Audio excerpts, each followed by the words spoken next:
Pag pare. Masahe daw yun eh. Palagi sa inyo. Ako nga pala, meron tayong point na masahe. Mamaya.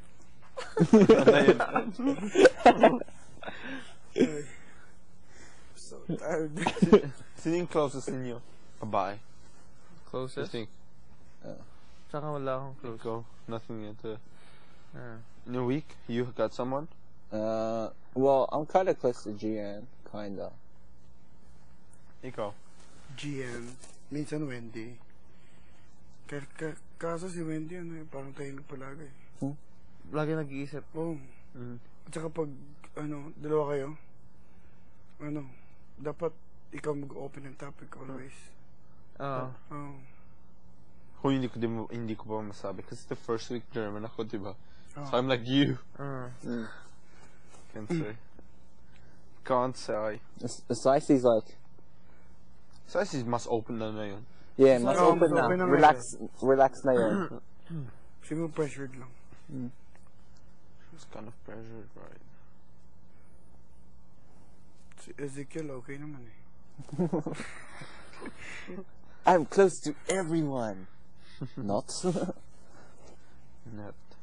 Not. I'm close to everyone. To everyone. Maybe ngayon is the grand opening. Grand ano talaga?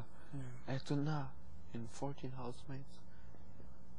Tush lang. Lahat. No, for sure, pinapakita like at the moment live. Baka live show kung palagi. Eto how the housemates are waiting. They are, nakikita mo yung mga MC sa labat. Yung mga hosts, they are not knowing. They are not knowing that the other housemates are waiting outside. Let's see how they look like in the room, in the boys' room. Mag-bis ka tayo ng mga formal na have a shot. jet, pare. Mag-shot tayo ng mga formal na yun. Okay, sige. Pag-pogi tayo. Pag-pogi tayo. We're respecting you guys. Okay naman to. Ano, magla tayo mag-pan-sleeping. Pan-sleeping. Jol ka? Lahat tayo lumabas naka-boxer shorts. Brief. Boxer briefs. Matakot ko yung That's so occasional. Ano mo today? Yung In special brief mo today. See, that's why.